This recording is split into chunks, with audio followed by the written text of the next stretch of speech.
Mama lobile miya mama yosura giyange Pourra s'élever ne le rend pas par le mal. Femme au contrôle est cette émission qui magnifie et qui valorise l'entrepreneuriat féminin. Aujourd'hui, nous sommes allés à la rencontre d'une déesse de la musique africaine. Auteur, compositeur, interprète et surtout très bonne danseuse. C'est dans les années 80 avec le groupe Zangalewa que le monde entier découvre cette voix. Mesdames, Messieurs, bonjour et bienvenue dans cette émission de Femmes au contrôle. Aujourd'hui, nous recevons Annie Onzo. Il était mon meilleur ami. Je sais qu'il m'aimait beaucoup. Un matin, on est venu me dire: ton ami, il n'existe plus. Il était mon meilleur ami. Je sais, il m'aimait beaucoup. Un matin, on est venu me dire: ton ami n'existe plus. Et j'ai pensé à Baoula, et j'ai pensé à Sanda, et j'ai pensé à Phoebe, mais vous n'étiez plus là. Je suis Bamileke, je viens du Cameroun, et même si je suis ici, je reviendrai un jour chez nous. Malé, Malé, Dale, Dale, traverser les océans, quitter mon continent, et même si je suis ici, je reviendrai un jour chez nous. I know, I'm more, I know.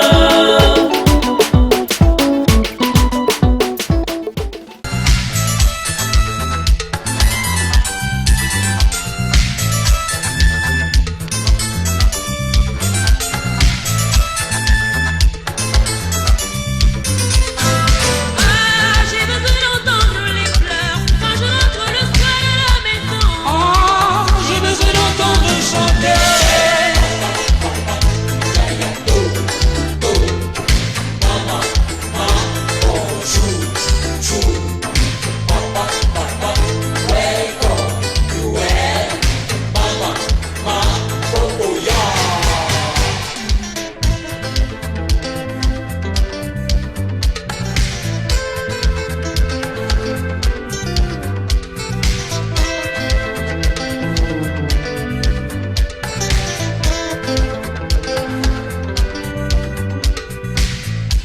J'ai besoin d'un bébé. Porterait mon nom. Il me rappellerait papa, maman et mon grand-père.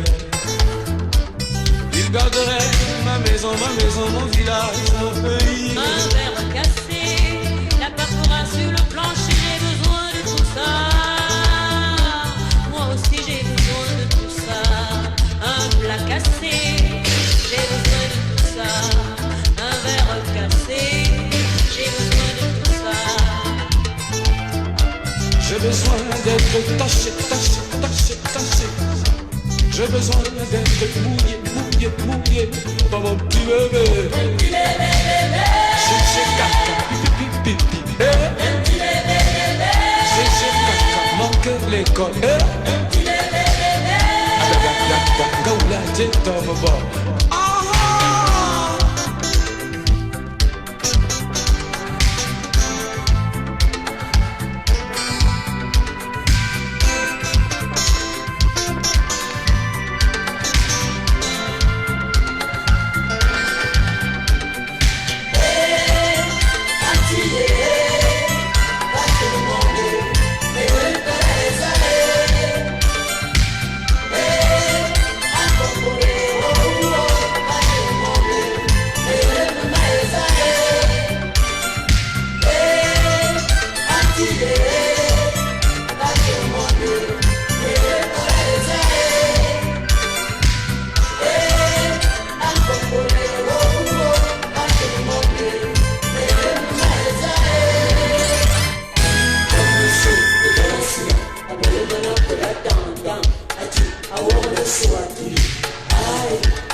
Oh, bonjour maman.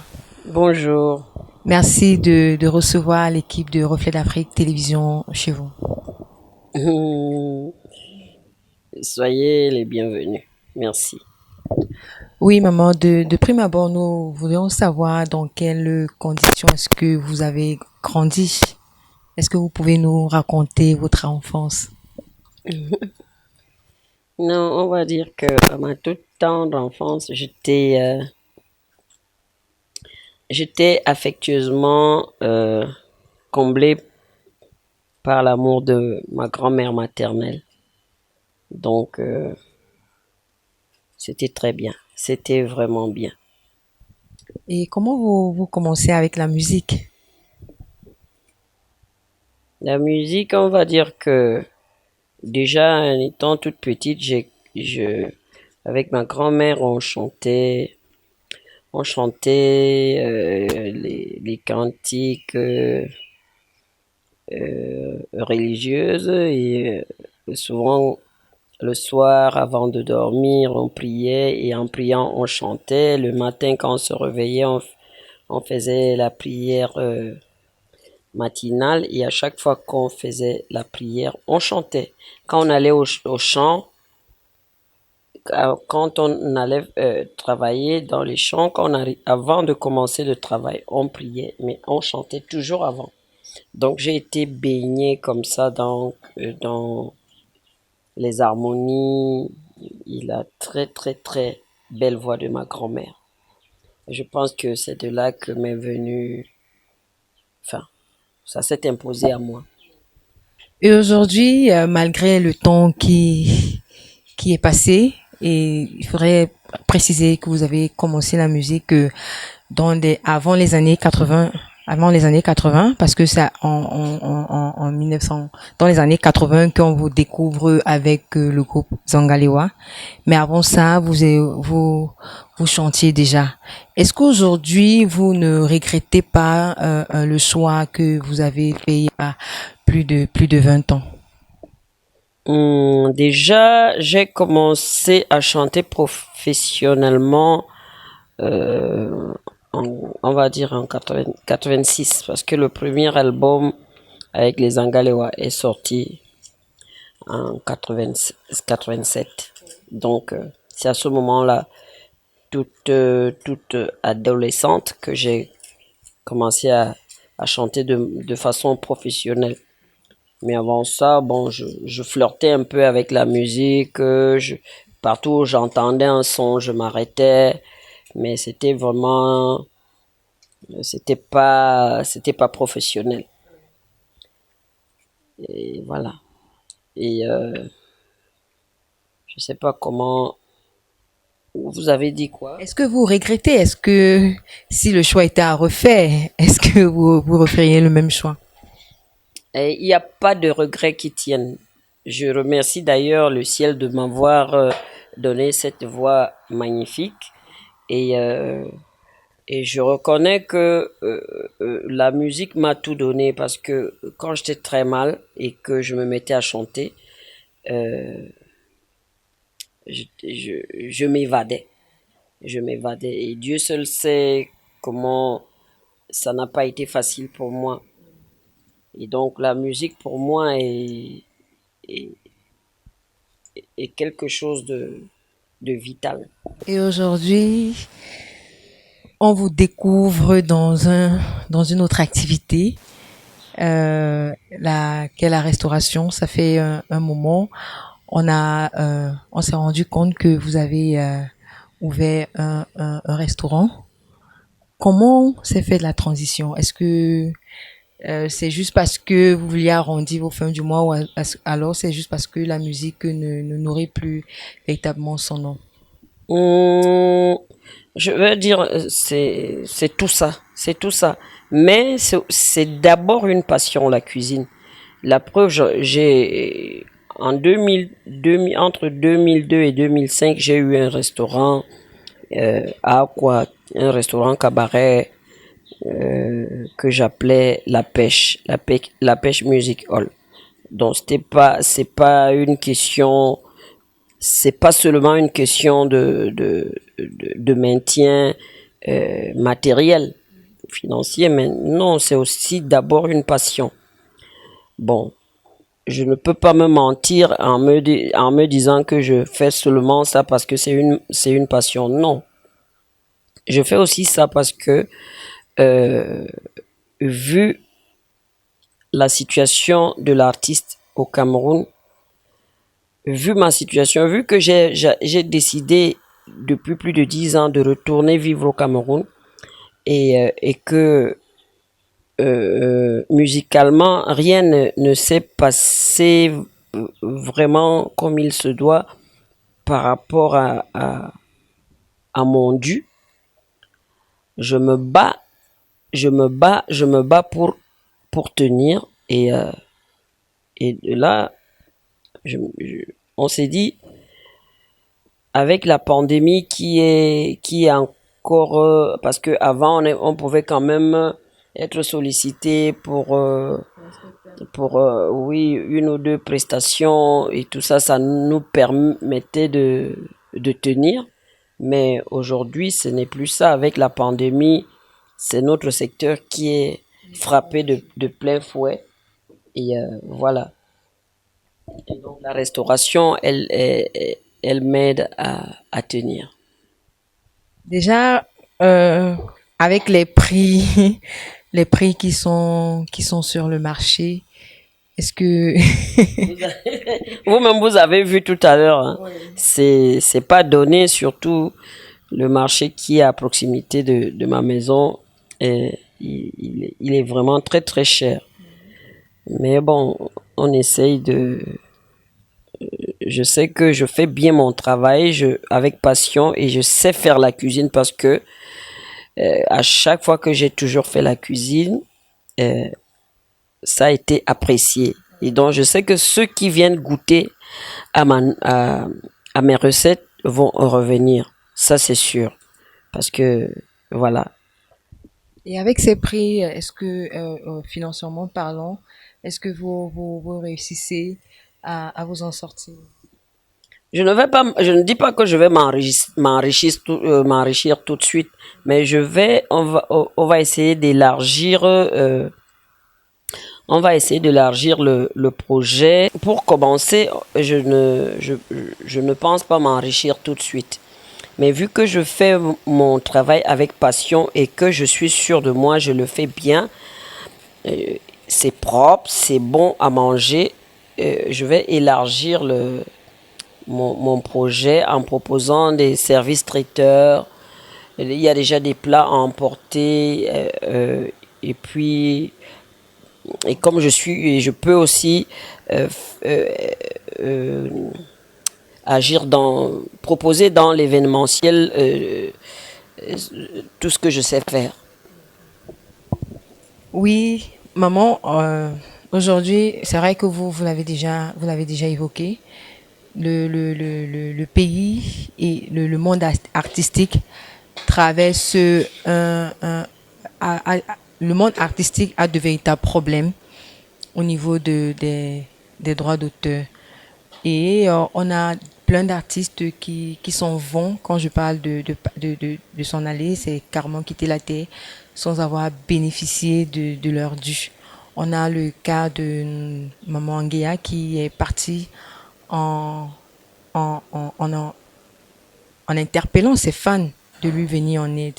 Quel est votre point de vue par rapport à ce problème de droits d'auteur au Cameroun qui perdure? Mon point de vue, c'est que les artistes, moi, c'est mon ressenti. J'ai le sentiment d'être orphelin. Hein. J'ai le sentiment que l'art ne sert à rien, que les chanteurs, c'est n'importe quoi, ça ne sert à rien dans un pays. Et que, bon, voilà, mourrez si vous voulez. Mais c'est pour cela que je ne voudrais pas être réduite à la mendicité. Non, je refuse ça. Je refuse de dire je suis malade, soignez-moi. Non, ça je peux pas le faire. Je préfère mourir. C'est pour cela que je prends le taureau par les cornes en disant je veux entreprendre je vais m'engager à faire autre chose qui pourrait m'aider à me soigner, par exemple, et j'interpelle aussi ceux qui m'aiment bien, ceux qui pensent que je mérite quand même une petite sympathie. Je ne viendrai jamais vous demander de me soigner, mais votre façon de me soigner, c'est de participer en achetant un plat de nourriture chez moi. Ça va m'encourager, ça va me protéger. Et voilà, c'est ma seule façon de mendier, si vous voulez. Non, mais c'est pas, vous ne mendiez pas. Vous travaillez et l'ouvrier mérite pleinement son salaire et au vu aussi de ce que vous avez apporté dans la culture camerounaise, vous méritez vraiment d'être accompagné. Maintenant, nous voudrions savoir comment ça se passe avec la clientèle du restaurant. Pour le moment, on est au tout début. Vous-même, vous savez, avec la pandémie et tout ça, c'est pas évident. Mais il y a un point positif, c'est que voilà, le peu de personnes qui commencent à fréquenter le restaurant, parce que ça fait 2 semaines qu'on a ouvert, le peu de personnes qui commencent à fréquenter le restaurant revient. Et donc, je pense que de bouche à oreille, ça va le faire. Et moi, je vous dis, tous ceux qui voudront venir manger la nourriture faite de mes mains ne seront pas déçus parce que c'est moi-même qui fais la cuisine. J'adore faire la cuisine et je serai à votre service. Il faudrait également dire que le fait d'être maman Nyanzoua est un point de plus dans l'exercice de votre nouvelle activité. Ben oui. Mesdames, Messieurs, c'est ici que prend fin cette première partie d'entretien avec notre déesse de la musique africaine. Elle nous a expliqué comment elle a grandi, comment elle a fait pour se retrouver dans la restauration. Dans la seconde partie, nous essaierons d'avoir son avis sur l'éducation des enfants, sur la gestion de la maison. En plus d'être une artiste, elle est une maman. Donc, retrouvons-nous tout de suite.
qui accueille les invités.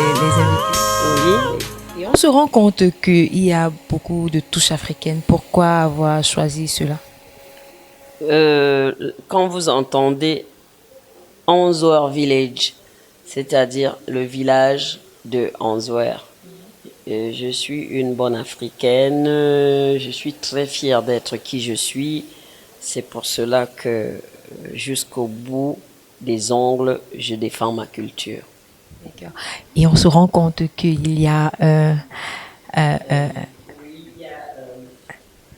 y a un piano bar à partir de jeudi, vendredi, samedi, dimanche. Dans mon pays, le sang ne doit pas couler. Dans mon pays, la mer. Mesdames, Messieurs, nous sommes à la deuxième partie de cette émission de Femmes au contrôle et comme vous le voyez, la sexy mommy est en train de découper le poulet. Et oui, ça se voit. Et nous constatons que vous faites tout vous-même, comme vous l'avez véritablement, comme vous l'avez dit. Oui, j'ai rien à cacher. Je suis quelqu'un de vrai. Ouais. Je fais la cuisine moi-même. Ouais. Toute la cuisine que vous allez déguster ici à 11 Village sera faite de mes propres mains. C'est pas le théâtre. Je vous donne ma voix et mon affection des doigts. Maman, comme nous l'avons dit, vous êtes une artiste, vous êtes une femme d'affaires et en plus vous êtes une femme et une maman. Aujourd'hui, nous voudrons savoir en ce qui concerne l'éducation des enfants. Nous nous rendons compte que beaucoup d'enfants aujourd'hui dérapent et nous voulons savoir, selon vous, ce phénomène est dû à quoi? Je sais pas, moi je peux pas tout expliquer parce que les choses évoluent, mais moi j'ai éduqué mes enfants moi-même. Ouais. Et j'en suis fière parce que c'est des garçons équilibrés, passifs, intelligents, travailleurs. Donc, je leur ai inculqué mes propres valeurs, c'est-à-dire l'humilité, le pardon et le partage. D'accord. En fait, à vous écouter, on dirait que c'est un problème de manque d'éducation. Ben, il y en a qui n'écoutent plus leurs parents parce que les parents, des fois, ils n'ont plus le temps. Oui. Ils cherchent l'argent Mhm. et les enfants s'éduquent tout seuls avec la télévision, Internet, tout ça. Et puis, le résultat de la chose, on a des petits fous qui se baladent dans la rue. Parlons de la gestion de la maison. Nous savons très bien que quand une femme, pour certaines, quand une femme est financièrement indépendante, elle tout de suite c'est la grosse tête à la maison. Que pensez-vous de ça? Est-ce que c'est parce qu'on est financièrement indépendante qu'on devrait payer tête à son époux en tant que femme? Non, moi je pense pas. Je pense que Dieu nous a créés comme ça. L'homme reste l'homme et la femme, normalement, devrait rester à sa place de femme.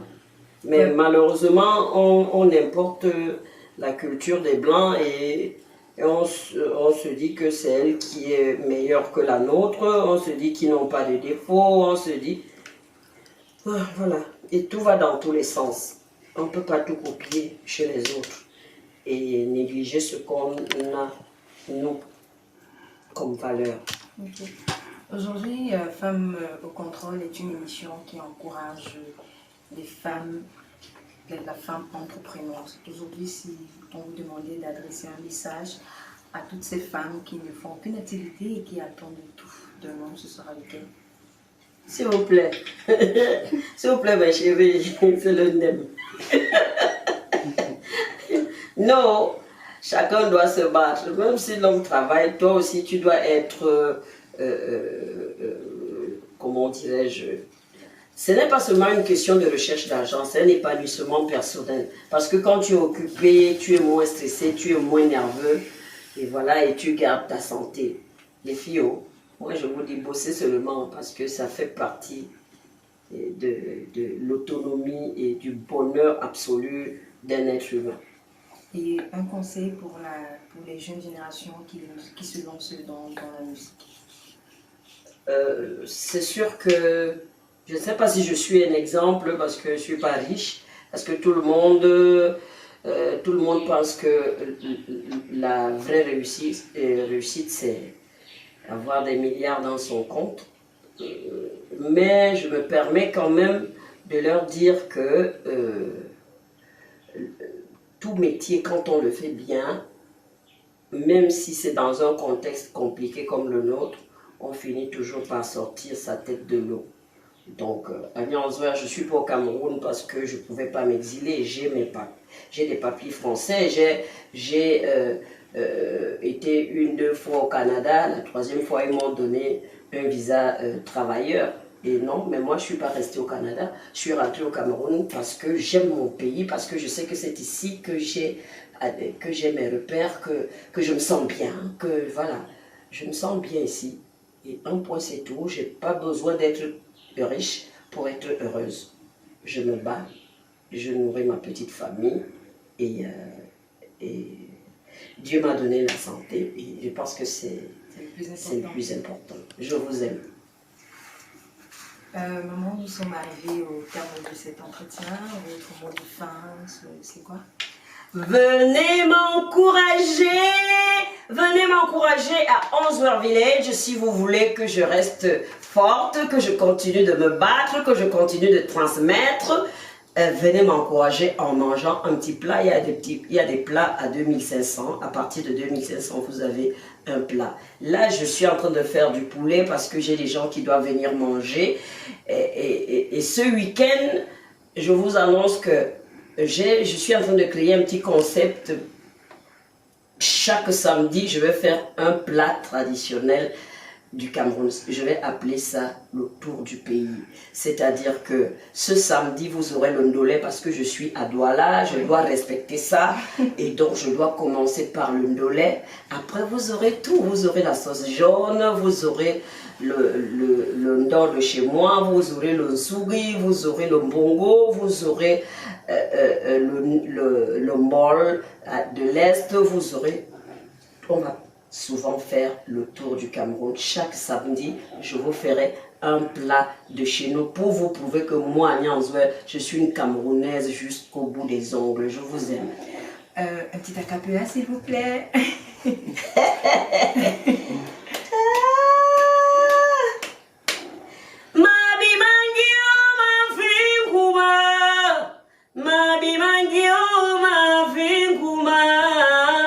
Guma guma mabio, oh guma.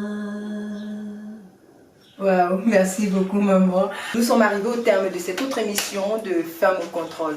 Retrouvons-nous la semaine prochaine pour une nouvelle édition. N'oublions pas de respecter les mesures barrières pour éviter la propagation de la Covid-19. Nos programmes sont en continu sur www.onfaitdafrique TV, sur nos pages Facebook et YouTube. Au revoir.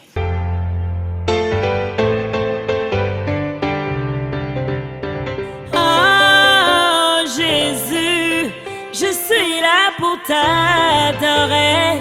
Yahweh, Yahweh, Jésus, nous sommes là pour te louer. Yahweh, Yahweh, Zambi mikweli bwani bo, tu as donné ton fils pour nous sauver. Jesus kweli me, et j'aime t'adorer.